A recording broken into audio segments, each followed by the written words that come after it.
Bonsoir à tous, soyez les bienvenus à ce nouveau rendez-vous des Trophées du bâtiment et des travaux publics 2021. Une cérémonie que vous allez suivre, belle cérémonie que nous aurions aimé d'ailleurs pouvoir partager avec vous physiquement. Malheureusement, la situation sanitaire, bien qu'encourageante, nous a imposé cette forme qui, vous allez le voir, n'en sera pas moins intéressante, loin de là, ni moins interactive non plus, parce que nous vous donnons la possibilité via le chat d'interagir et de partager vos réactions à tout moment avec nous sur ce très très beau plateau que vous voyez ici, avec des invités et avec également des talents, parce qu'on est bien là pour ça aujourd'hui, oui, à nouveau. C'est la mise en avant des talents de la région, ces apprentis les plus méritants dans différents métiers auxquels forme le BTP CFA à Grand Est. Alors on profitera d'ailleurs aujourd'hui de ces trophées du bâtiment pour partager les expériences de certains apprentis qui me rejoindront ici en studio, et vous allez voir que ce qu'ils ont fait mérite véritablement d'être salué. Et puis nous annoncerons, vous les attendez avec impatience évidemment, les lauréats de cette édition 2021 et les magnifiques lots que nos partenaires leur offrent. Et puis nous serons dans quelques instants aussi en duplex, on se connectera avec votre CFA. Mais avant tout cela, je voudrais quand même laisser le soin à Jean-Paul Desca, le président du BTP CFA Grand Est, d'ouvrir cette cérémonie. Bonjour Jean-Paul Desca, bonsoir, merci de nous rejoindre. C'est un grand jour pour vous aujourd'hui, là. Très très grand jour. Qu'est-ce que ça représente, ces trophées du BTP pour vous? Les trophées du BTP, c'est une fierté pour un président de pouvoir féliciter tous ces jeunes apprentis qui sont arrivés au bout d'un cursus et qui vont rentrer dans la vie active, qui vont rentrer dans les entreprises de demain, et qui vont faire la force industrielle du secteur du bâtiment et des travaux publics. Ah bah tiens, justement, parlons de force. La force de BTP CFA, quelle est-elle? C'est un réseau qui interagit dans ses composantes. Donc c'est 7 centres, c'est 250 personnes un peu environ, c'est 3500 apprentis. Donc c'est des heures, c'est des directions pédagogiques, c'est des directions de suivi des apprentis, c'est des formateurs, c'est des administratifs, c'est des gens qui sont dans la restauration bien sûr des apprentis, et qui les entourent pour qu'ils soient dans un espace, je dirais, profitable pour avoir ces examens. Alors tout cet ensemble qui fait partie intégrante du tissu économique local. Tout à fait. Les entreprises du BTP, c'est 60% de petites entreprises. Donc les petites entreprises gravitent pas que dans les grandes villes, aussi dans les villages, dans les communes de moindre importance, mais qui sont sur le territoire. Un système bien huilé, bien ancré et qui porte ses fruits parce que vos apprenants trouvent facilement du travail à la sortie. Ah, ça c'est aussi une grosse fierté. 85% des apprentis vont vers un CDI. Donc ça... Voilà, un système qui fonctionne bien, alors au niveau local, régional, mais qui aussi a des petites forces comme ça pour pouvoir rayonner bien au-delà, même du territoire national. Alors nos jeunes concours, chaque année ou tous les 2 ans, des concours régionaux sont organisés avec des sélections. Ces sélections vont aller vers le niveau national, puis, pour les meilleurs, vers le niveau international.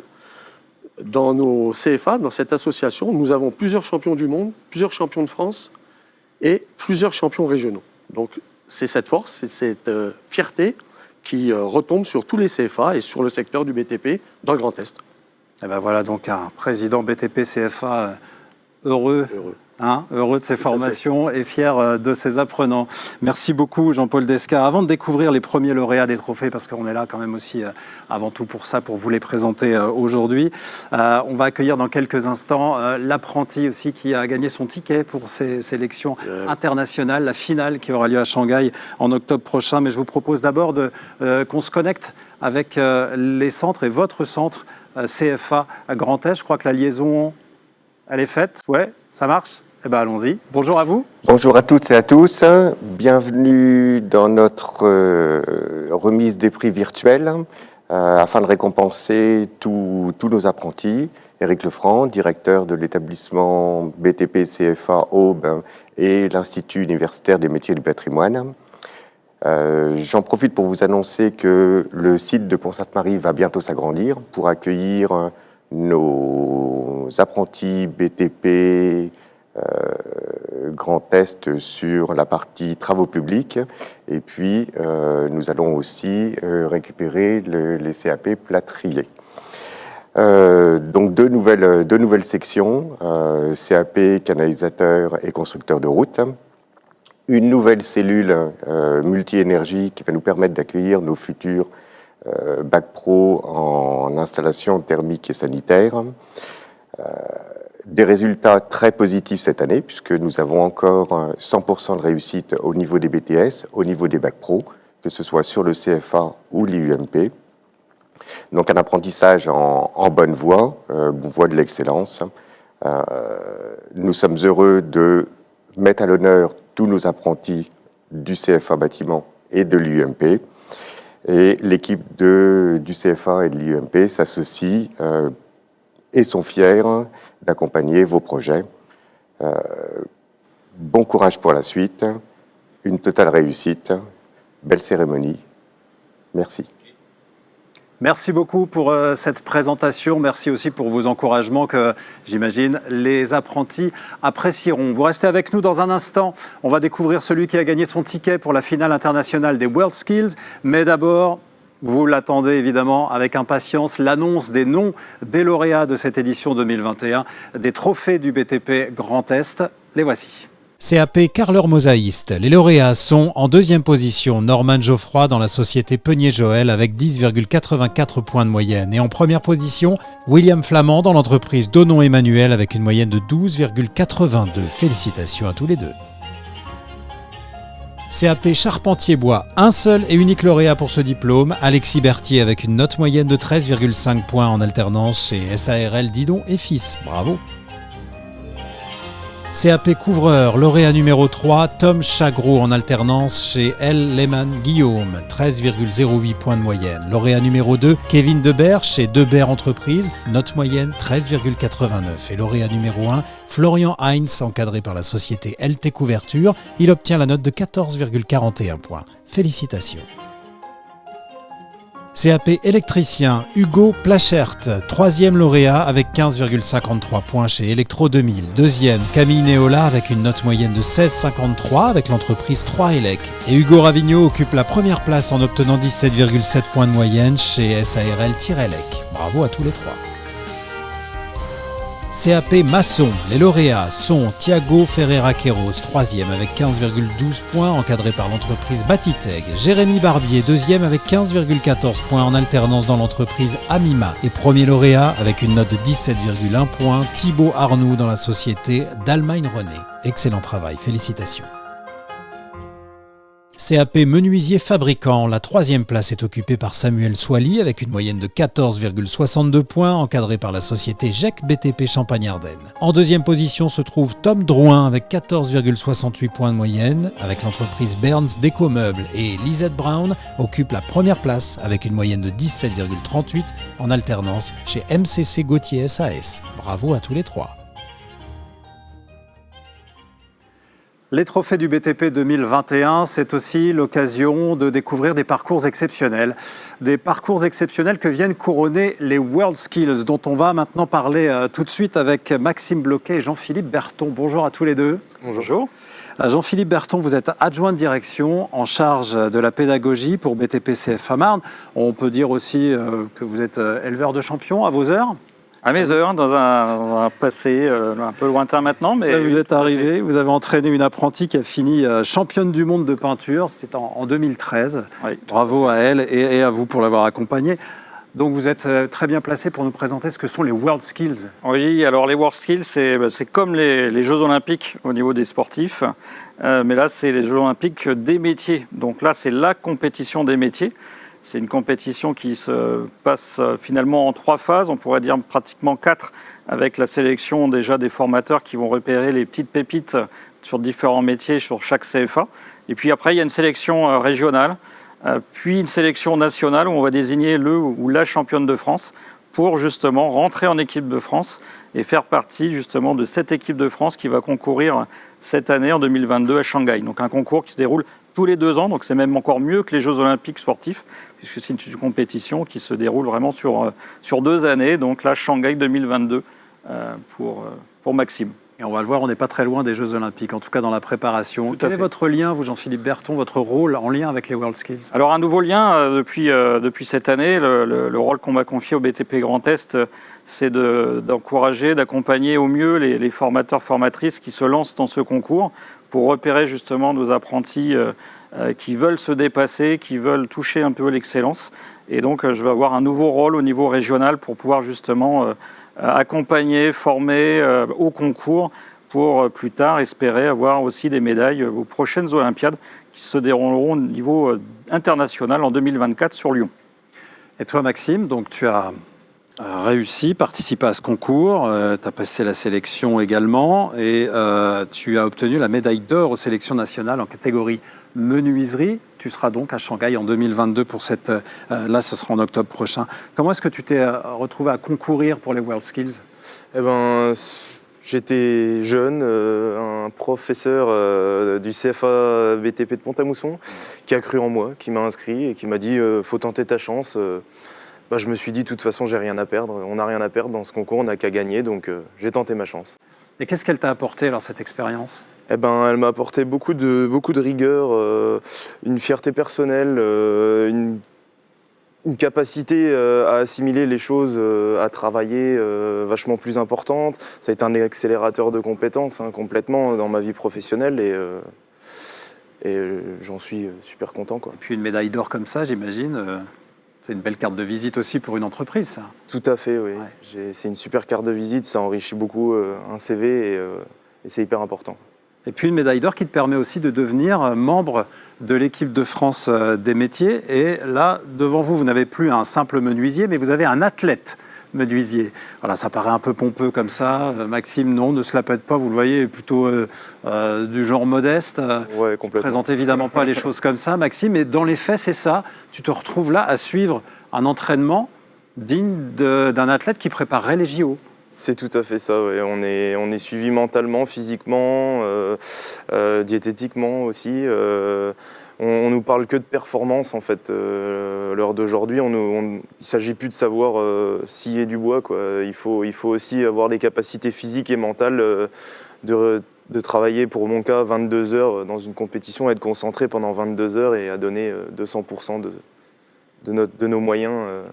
Ouais, tu vas être encadré pour ça par des spécialistes de l'INSEP, qui est l'Institut national du sport, de l'expertise et de la performance, là où se sont entraînés Teddy Riner, Tony Parker, Marie-Josée Pérec ou encore Amélie Mauresmo, ce qui n'est pas rien quand même. Donc voilà, tu es entre de bonnes mains pour mener au mieux cette expérience jusqu'à Shanghai. Jean-Philippe Berton, c'est important de présenter les choses aussi comme ça.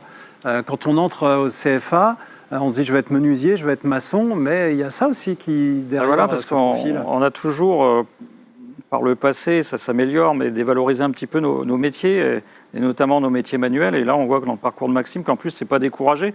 Là, j'apprends qu'il a fait cette compétition en 3 fois, donc il s'est enrichi, il a pris de l'expérience sur les candidats précédents. Et de se dire que, écoutez, à 16 ans, on arrive dans un métier, puis finalement, au bout de quelques années seulement, on commence à devenir un expert métier et avoir la chance de représenter la France à une compétition internationale à Shanghai.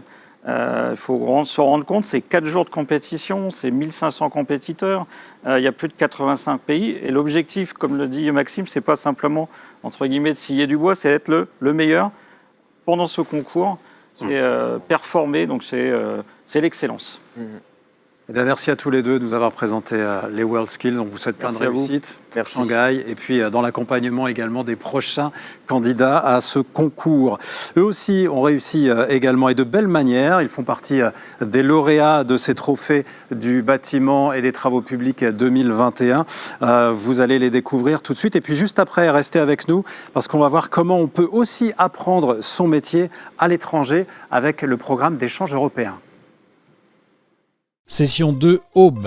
CAP menuisier installateur, lauréat numéro 3, Eman Sebari en apprentissage dans la société Champagne Isolation, note moyenne obtenue 11,02 points. Lauréat numéro 2, Paul Arnaud chez Garcia Agencement avec une moyenne de 12,89 points. Et le premier de ce CAP avec une note moyenne de 13,79 est Jules Farinet en alternance dans la société Duf Menuiserie Parisot. Excellent travail, bravo.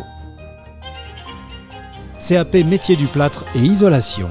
Théo Hernandez en 3e position avec une note moyenne de 14,43 points, encadré par Sodrowski Romuald. Lauréat numéro 2, Mahamadou Jawara avec une moyenne de 16,69 points, encadré par l'entreprise Isoplaque. Et avec une moyenne de 14,84, Tom Berthelot est le lauréat numéro 1 dans ce diplôme en apprentissage dans la société Bréviand d'Isolation Menuiserie. Bravo à tous, très beau travail.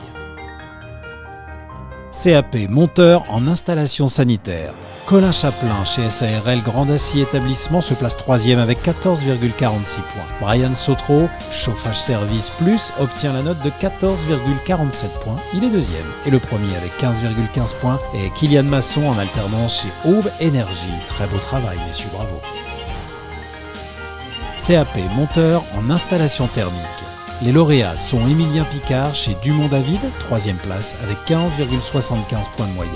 2e, Kevin Nicomède, accompagné par l'entreprise US Établissement, 15,91. Et la première place est occupée par Étienne Mangin qui obtient la note de 16,87 avec la société LR Chauffage. Très beau travail, bravo.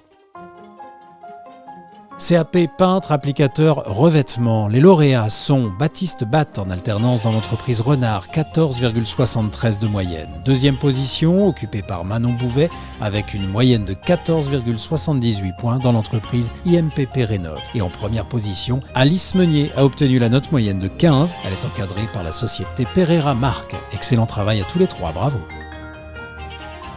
CAP serrurier métallier. Paul-Erwan Cubo dans l'entreprise Chamoin se place 2e avec 10,93 points. Et premier, Dylan Chalot chez Mécano Soudure Vernier obtient la note de 15,02 points. Bravo à tous les deux. La cérémonie des trophées du BTP 2021 se poursuit. Merci de la vivre avec nous, de découvrir les lauréats et des aspects également peut-être méconnus des parcours de formation. Ceux qui vous emmèneraient à l'étranger, par exemple. On apprend toujours beaucoup de l'ouverture aux autres. Et on va voir tout de suite dans quelle mesure avec nos deux invités, Alexandra Thévenin et Thibaut Arnoux. Bonjour à tous les deux. Bonjour. Vous êtes adjointe, Alexandra Thévenin, de direction en charge de l'accompagnement socio-éducatif et référente mobilité également européenne. Et c'est cet aspect-là de votre fonction qui nous intéresse aujourd'hui. Puis Thibaut Arnoux, tu es en BP maçonnerie. C'est ça. Et nous allons donc voir pourquoi c'est important de tenter cette expérience, Alexandra Thévenin, d'aller apprendre à l'étranger.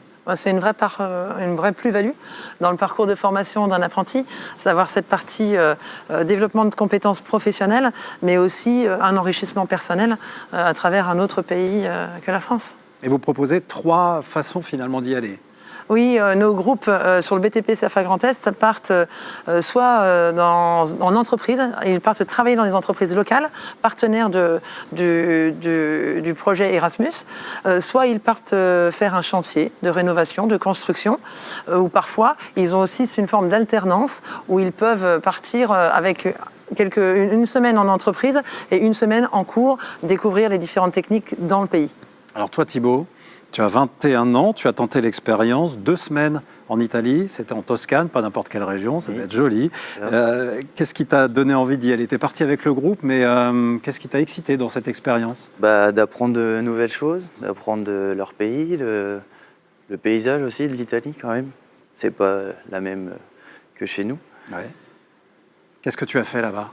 Alors on a construit 3 murs en pierre de Toscane, pour pouvoir faire leur fête du village.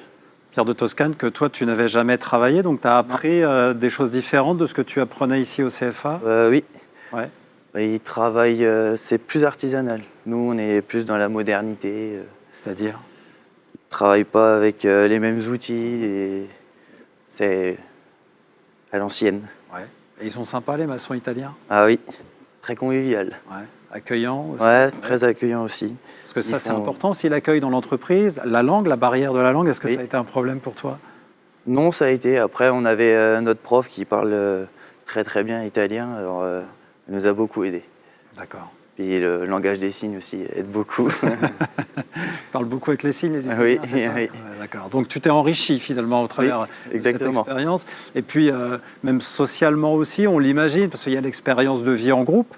Oui. 12 maçons qui partent vivre en Italie dans la même maison, ça doit être aussi quelque chose dont on se souvient toute sa vie, j'imagine. Bah, un peu d'appréhension au début, mais au final, dès le premier jour, on s'est tous bien entendus.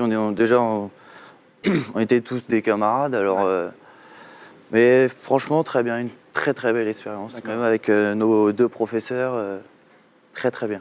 La plus-value de ces parcours où il y a aussi la partie professionnelle, mais aussi le vivre ensemble, l'ouverture culturelle, le côté citoyenneté européenne, et être en autonomie, préparer ses repas, partir à l'entreprise, et en même temps gérer aussi un groupe et aller à la découverte des entreprises locales et du paysage aussi. Ouais. Puis bien s'amuser au cours de soirées dans la même maison, on imagine. Ça ne sait pas, mais ce On ne sait qui rien. se passe en Italie reste en Italie. Merci beaucoup à tous les deux. Merci Et puis à on va vous. poursuivre cette cérémonie qui n'est pas terminée car nous n'avons pas passé tous les lauréats en revue. Alors allons-y.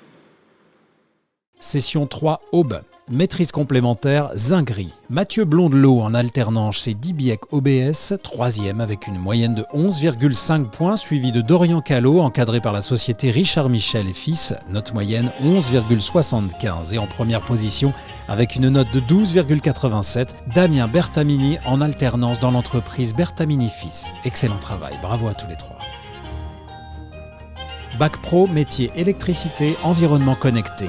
Nicolas Gérardin, chez CGLEC Champagne-Ardenne, se place 3e avec 14,9 points. Mamadou Diallo, FH Energy System BC, obtient la note de 14,95 points. Il est 2e. Et le premier avec 15,42 points est Jordan Page, en alternance chez CGLEC Champagne-Ardenne. Excellent travail, bravo.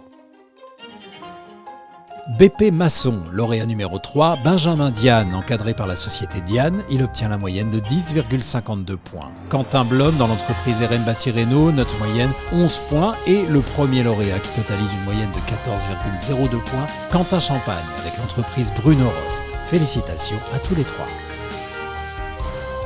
BP Menuisier, lauréat numéro 3, Corentin Hennequin, il obtient la note de 11,93, il est en alternance chez l'Art du Bois. Lauréat numéro 2, Mathis Guyot, chez l'entreprise Sassu Prunier, avec une note de 13,57. Et en première position, Antoine Poupeau, chez Poupeau Dominique, sa note moyenne est de 13,95 points. Excellent travail, bravo à tous les 3. BP Métallier, la 3e place est occupée par Adrien Parizeau avec 12,05 points. Il est encadré par l'entreprise Albisser Frères. Maxime Gilbert avec 13,5 points occupe la 2e position en alternance chez Art et Forge. Et Clément Belette se classe premier en obtenant la note moyenne de 13,56 dans l'entreprise Golo. Bravo, félicitations. BTS Fed, option C, domotique. 3e, Gauthier Blaise avec 11,66 points en alternance chez Antivol et compagnie. 2e, Enaël Dekéan avec l'entreprise EGBE, il obtient la note de 12,07. Et le premier avec une note moyenne de 13, Florian Génois chez ASVI. Bravo à tous les 3. Et voilà pour cette 3e et dernière série de lauréats de ces trophées du BTP 2021. Bravo pour votre réussite, pour votre investissement également. Jean-Paul Desca, président du BTP CFA Grand Est, pour conclure, qu'est-ce que vous avez envie de dire à nos jeunes apprentis qui nous regardent ? Plusieurs choses. Dans un premier temps, bien sûr, les remercier de leur participation, les féliciter chaleureusement pour l'obtention de leur diplôme et de leur souhaiter une belle vie professionnelle qui s'ouvre à eux. Et leur dire aussi que demain, les entreprises vont chercher des salariés hautement qualifiés pour leur pérennité. Ne vous arrêtez pas au milieu du gué. Continuez vers des diplômes supérieurs pour leur bien-être, le bien-être des entreprises, du bâtiment et des travaux publics. Et on pourrait souligner aussi l'investissement des entreprises à vos côtés, c'est important. C'est les incontournables. Un grand merci à elles.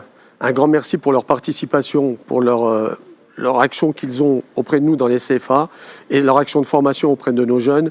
Sans les entreprises, on n'aurait pas de CFA, BTP, Grand Est aujourd'hui. Merci Jean-Paul Desca, merci à vous aussi de nous avoir suivis, merci aux partenaires qui accompagnent tout au long de l'année le BTP CFA Grand Est, et puis merci à vous aussi d'être venus témoigner. Et puis je remercie également toute l'équipe qui a permis de réaliser cette très très belle cérémonie des trophées BTP CFA Grand Est 2021 que vous retrouvez bien sûr sur les différents réseaux et également le site internet du BTP CFA Grand Est. Bonne soirée à vous, à bientôt, au revoir.